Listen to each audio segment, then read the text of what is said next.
కావచ్చు. ఆ పెళ్లి తర్వాత ఎదుర్కొనే పరీక్షల్ని ముందుగానే సిలబస్లో నుంచి నేర్పించి పంపించారా మీ అమ్మ వాళ్ళు ఏమైనా? పెళ్ళైతే ఇలా ఉంటుంది, భర్తతో పిల్లలు పుట్టిన తర్వాత ఎలా ఉంటుంది, మీరు ఇలా ఎదుర్కోవాలి, ఇలా అంటే వంట వరకు నేర్పుతారు. వంట నేర్పించారు, బాగానే ఉంది. కానీ ఎదురయ్యే పరీక్షలు నేర్పించలేదే. ఆ ఎగ్జామ్స్కి ప్రిపేర్ చేయలేదు కదా. ప్రిపరేషన్ తీసుకున్నటువంటి పిల్లలే first class, second class, third class and fail, ఈ 3 జరుగుతాయి కదా. క్లాస్ ఫస్ట్ వస్తారు, కొంతమంది ఫెయిల్ అవుతారు. ఏ సిలబస్ లేదు.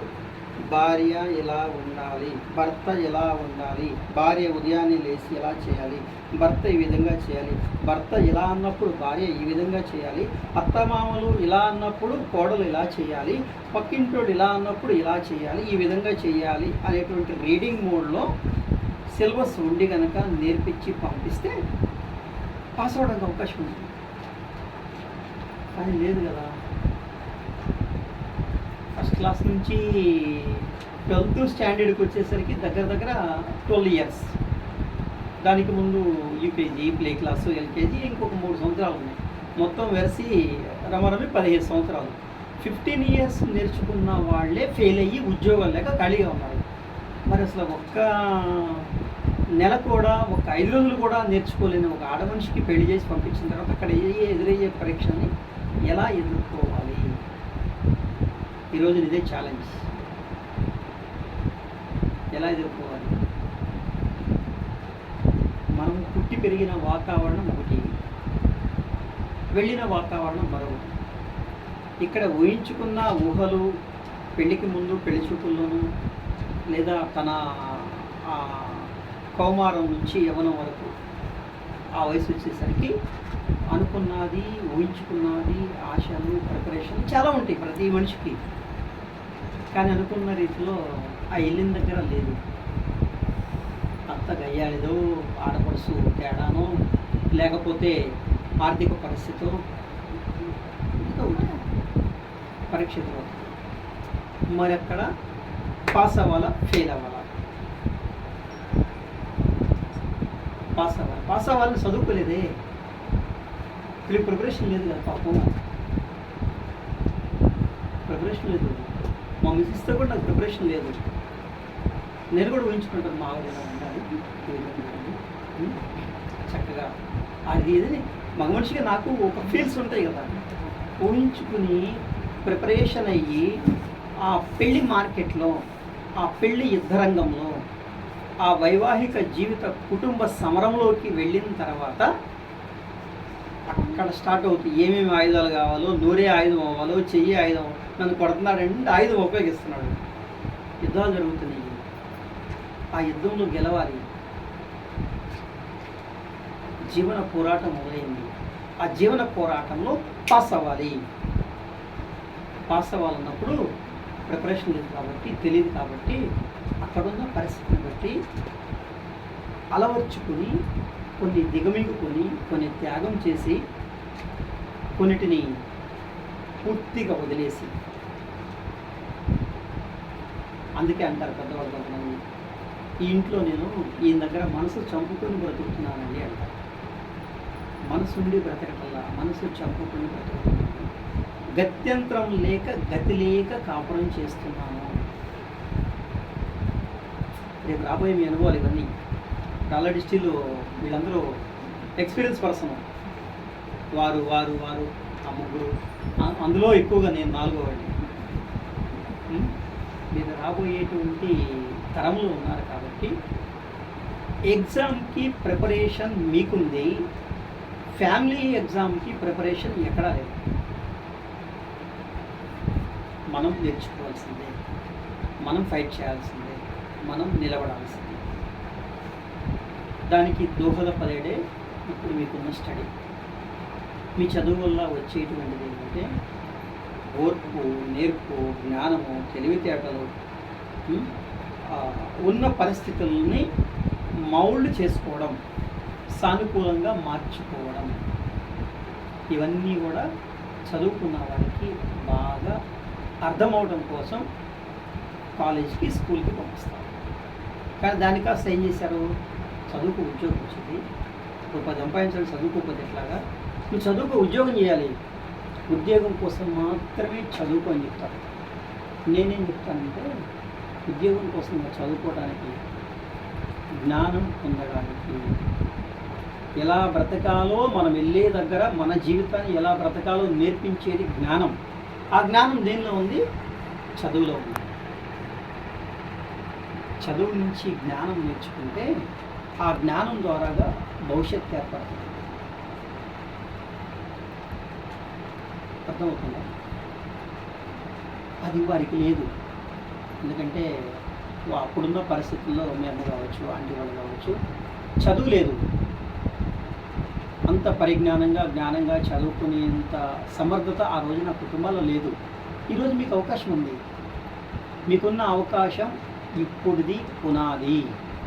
దాన్ని కరెక్ట్గా ఉపయోగించుకుంటే మీకు భవిష్యత్తు.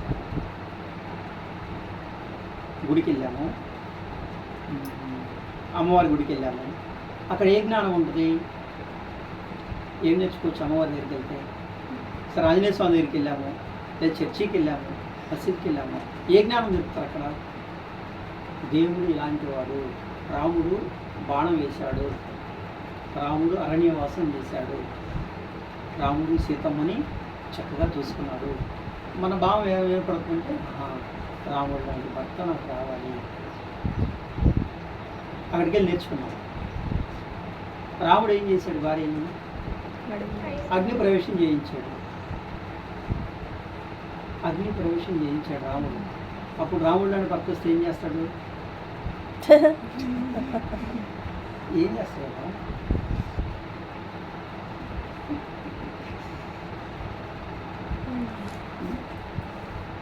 అదే జరిగింది. ఆయన కూడా అనుకోవచ్చు, నేను వెళ్ళి సీత లాంటి భార్య కావాలి నాకు అని చెప్పాను. సీత లాంటి భార్య అంటే ఇక ఆమె భరిస్తూనే ఉండాలి. అడవికి పోతే అడవికి రావాలి, ఎక్కడ పోతే అక్కడ రావాలి. ఈ జనరేషన్ అలాంటిదా? కాదు. ఆ రోజంటే కమ్యూనికేషన్ లేదు. హలో నాన్న, ఈయన గోల్ చేస్తున్నాను, ఇబ్బంది ఉందని చెప్పి ఫోన్ చేసే కమ్యూనికేషన్ లేదు.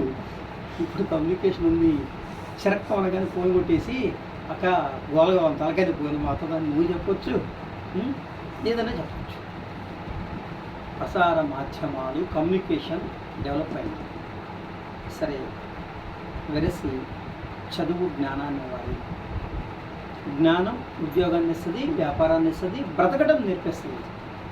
జ్ఞానం పొందడం కోసం బుక్ మీద కాన్సన్ట్రేషన్ చేసిన వాళ్ళు మహాజ్ఞానులు అవుతారు. ఉద్యోగం కోసం పుస్తకాల మీద లేదంటే ఏదో బ్రతికేద్దాములే అని కుటుంబ జీవితాన్ని ప్రారంభించినప్పుడు ఫెయిల్ అవుతారు. అవగాహన లోపం.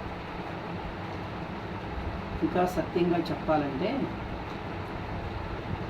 హైందవ ధార్మిక సిద్ధాంతంలో భార్యాభర్తల్ని అర్ధనారీశ్వరులుగా పోలుస్తారు. అవునా? అర్ధనారీశ్వరుడు అని మనం ఏమనుకుంటాం? శివుడు కదా అని చెప్పండి. నేనేమంటానంటే అర్ధనారీశ్వరులు కానీ భార్యాభర్త సగసగ భాగాలుగా ఉన్నవారు ఒకటైనప్పుడు ఆ ఇద్దరి మధ్య నుంచి ఉద్భవించేదే కుటుంబం, ఆ ఇద్దరి మధ్య నుంచి వచ్చేదే బిడ్డలు, ఆ ఇద్దరి మధ్య నుంచి వచ్చేదే ఆనందం. నా చేతికి నొప్పి వస్తుంది, లేదా ఈ బరువు పట్టుకున్నాను, లేవట్లేదు, అప్పుడు ఇదేం చేస్తుంది? కలిసి కొన్ని నీళ్లు తాగాలి, మంచినీళ్ళు తాగాలి, ఫీలింగ్ వచ్చింది, ఇది పట్టుకున్నాను, నీళ్ళు వెళ్ళిపోతాయా? ఏం చేయాలి? దీనిపైన మూత ఉంది కదా, తీయాలి కదా. అది తీయాలంటే వచ్చి కృష్ణకుమార్ను శ్రీలక్ష్మి రా అది ఫోన్ చేసి వచ్చి మూత తీసిల్లమ్మా అని చెప్పి అంటానా? ఏం చేస్తాను? రెండవ చేతిని కట్టి ఇస్తాను. ఇదే అర్ధనారీశ్వరం. రెండు సగాలు కలిపిన ఒకటైనటువంటిదే కుటుంబం, దాంపత్యం. భార్య భర్త అంటే ఒకటి. మరి ఈ చేతికి బరువు ఎక్కుతుంది, పట్టలేకపోతుంది అనగానే ఈ చేయి ఏం చేసింది? పట్టేసింది, దాన్ని సరిచేసింది. మరి భార్యకి భరించలేకపోతుంది, భార్య ఇబ్బంది పడుతుంది అనేది తెలియాల్సింది ఎవరికి? భర్తకి. అర్ధనారీశ్వరులుగా ఉన్నప్పుడు ఇక్కడ పెయిన్ వస్తూ ఉంటే ఇక్కడ పెయిన్ అర్థమవుతుంది, ఇక్కడ పెయిన్ వస్తూ ఉంటే ఇక్కడ పెయిన్ అర్థమవుతుంది. ఇది వదిలిపోతుంది అనుకో, ఇది వదిలిపోతుంది, అప్పుడేమైతుంది, దీనికి అర్థమవుతుందా లేదా? ఈ రోజున భర్తకి ఏం జరిగినా అర్థం కాని పరిస్థితుల్లో భార్యలు ఉన్నారు, ఈ రోజున భార్యకి ఏం జరిగినా అర్థం కాని పరిస్థితుల్లో భర్తలు ఉన్నారు. ఎక్కడో జరుగుతుంటే వాళ్ళకి మీకు ఇది జరగబోతుంది జాగ్రత్త అని చెప్తాను నేను భర్తనే కాదు భార్యనే కాదు, ఒక గురువుగా మీకు ఈ ప్రమాదం సంభవిస్తుంది జాగ్రత్త అని చెప్తాను. ఇది అర్థం అవ్వాల్సింది ఎవరికి? భార్య భర్తలకి. బిడ్డలకు జరుగుతుంటే తల్లికి అర్థం అవ్వాలి, భర్తకు జరుగుతుంటే భార్యకు అర్థం అవ్వాలి, భార్యకు జరుగుతుంటే భర్తకు అర్థం అవ్వాలి. ఇది జ్ఞానం. ఈ జ్ఞానం ఉన్నప్పుడు సతీ అనసూయ ఏం చేసింది? ఎవరితో ఫైట్ చేసిందామా? యముడితో పోరాడి పోవయ్య నా భర్తను తీసుకెళ్తావేందని పట్లాకొచ్చింది. ఇది జ్ఞానం. ఇద్దరం కలిసిపోదాములే అని భార్య భర్తని ఆపవచ్చు, సరిపోదు. వాడింత తాగుబోతైనా తిరిగిపోతైనా వాడిని కంట్రోల్ చేయొచ్చు, వాడిని లాక్ చేయొచ్చు, వాడిని తిరిగి మళ్ళీ అటాచ్ చేయొచ్చు. ఎందుకంటే మనకున్నటువంటి హైందవ సిద్ధాంతంలో ఉన్నటువంటి సాంప్రదాయబద్ధమైనటువంటి మంత్రోచ్చారణ తెలిసే కానేసే మోక్షేశ నాతి చరామి అంటే అర్థం ఏంటంటే అన్ని విషయాల్లో నేను నీతో ఉన్నాను. ఎప్పటి వరకు? ఒక 1 year, 5 years, 10 years, బతుకున్నంతకాలం, చివరి వరకు, లాస్ట్ ఎండింగ్, బ్రతికి ఉన్నంత వరకు. కానీ ఇప్పుడు మనకున్న లా ఏం చేస్తుంది? కరెక్ట్గా దాన్ని విడాకులు ఇద్దాం అనుకుంటున్నాము, ఇచ్చేయి వేసి డైవర్స్ కేసు వేసారు, విడాకులు ఇచ్చారు, అయిపోయింది. ఏమైంది? సగభాగం తునిగిపోయింది. అక్కడ పెళ్లి మండపంలో కలిపిన సగభాగము అనారోగ్యంతోనో లేదా ఆవేశంతోనో విడిపోయింది. అదే చదువుకుంటే జ్ఞానం వస్తుంది, అదే చదువుకుంటే అర్థమవుతుంది. చదువుకున్నా చదువుకోకపోయినా గుడికి వెళ్తే ఏమవుతుందంటే ఆ గుడిలో ఉన్న ప్రోగ్రాము మనకి పట్టుకుంటుందే కానీ జ్ఞానం రాదు. జ్ఞానం రావాలంటే చదువుకోవాలి, జ్ఞానం రావాలంటే చదువుకున్న వాళ్ళకి కూడా లేదు ఈ రోజున.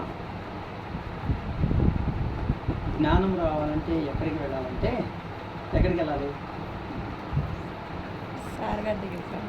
బైబిల్ కానీ, ఖురాన్ కానీ, భగవద్గీత కానీ, మత గ్రంథాన్ని పట్టుకోవాలి, పుస్తక గ్రంథాన్ని పట్టుకోవాలి. మనం చేస్తుంది కానీ పట్టుకోవాల్సింది విశ్వ గ్రంథాన్ని. విశ్వ గ్రంథాన్ని ఇక్కడేముంది? రెయిన్బో ఆనందాలయం కింద మానవుని వాస్తవ దైవం ఏముంది అక్కడ? పంచభూతాలు. దేవుడు ఎవరు?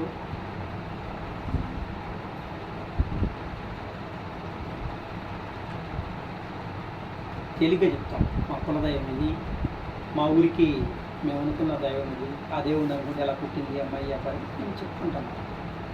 కానీ నిజమైన దైవం ఎవరంటే పంచభూతాలు. బ్రతికించేది కదా దైవం అంటే. ప్రాణం పోసేది దైవం, ప్రాణం తీసేది దైవం. తల ఒక స్థితి తీసుకుని పోయాము గుడిలో ఉన్నటువంటి మూల విరాట్, అది ఏ గుడైనా కావచ్చు, పోయి ముందు చెవులు పెట్టి కొట్టాము. మన గుడిలో ఉన్న దేవుడికి చెవు పగలు పెట్టాము. ఏం చేస్తాడు? ఏం చేస్తాడు? ఏమి చేయడు. చెవు పగలు పెట్టాము. నువ్వు అడిగిన ఎప్పుడు ఇట్లేదు అసలు నీ సంగతి ఏందని చెప్పుకొని పోయి చెవు పెట్టి ఒక దెబ్బేసి సుత్తు పెట్టి చెవు ఊడిపోయింది. ఏం చేస్తాడు? పక్కన జనాలు వస్తారు అంతే. గుళ్ళో చెవులు వరగొట్టేది తెలుస్తారు, పాపం తెలుస్తారు. అక్కడ ఉన్న పంతులు రెస్పాండ్ అవుతారు. ఆగండి ఆగండి, దేవుడి విగ్రహాన్ని పాల్గొడతారు, ఆగండి అని చెప్పి పెట్టేస్తారు. అదే పంతులు చెవి పెట్టి పట్టబోయాము, పంతులు ఏం చేస్తాడు? అమ్మాయిని ఒక దెబ్బ అట్లా కొట్టు, అర్థమైంది. అమ్మాయి కొట్టబోయితే నువ్వేం చేయాలి? అప్పుడు చెయ్యొద్దు. అప్పుడేం చేస్తావు? మళ్ళీ తిరిగిపోదు. ఆపుతావు. ఆ ఆపించేది, కొట్టేలా చేసేది, ఘటన ప్రతిఘటన చేసేది మొత్తం ఏది మనం తీసుకుంటున్న శ్వాస, మన లోపల ఉన్న సెన్స్.